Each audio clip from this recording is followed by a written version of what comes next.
Seth Adams has been working for the conservation organization Save Mount Diablo since 1988. At the age of 4, he told his parents he wanted to run a zoo for endangered species. Today, he's still dreaming big, working to protect and expand the wildlands of the Mount Diablo region. Now let's hop into Seth's truck as he drives up the mountain and ask a really basic question. What's so great about this place? It's got all kinds of aspects that make it important. The Native Americans thought it was where the world was created. It was a sacred place to them. It wasn't some place that the common native would go to. It was a spiritual place. It was really important to the beginning of the state when the Europeans were jockeying for who was going to end up taking over California. The French, the English, the Russians, all sorts of European powers recognized what an important harbor San Francisco Bay was.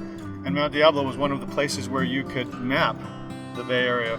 And it was also visible directly through Golden Gate across the East Bay Hills. So it was used as a navigational landmark as well.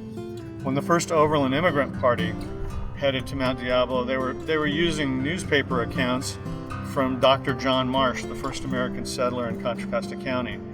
In those accounts that he'd send back to newspapers in the East and the Midwest, he would describe how to get to the Bay Area across the Sierra. Well, this was ironic because Dr. John Marsh had never crossed the Sierra. In fact, no one but a few fur trappers and Native Americans had.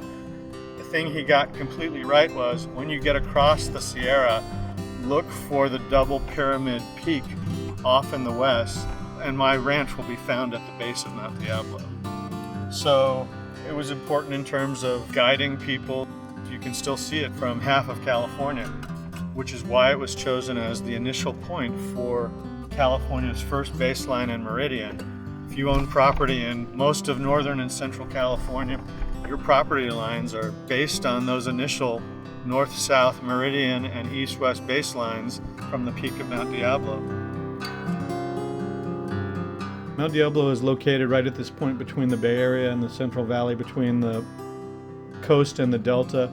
As the mountain rose and things disappeared from the area around it, it retained things that you normally associate with wetter Pacific Northwest climates to the north, and it retained things that you normally associate with the Mojave Desert to the south. And it's the northernmost location for coulter pines, which are generally found 200 miles south in Southern California.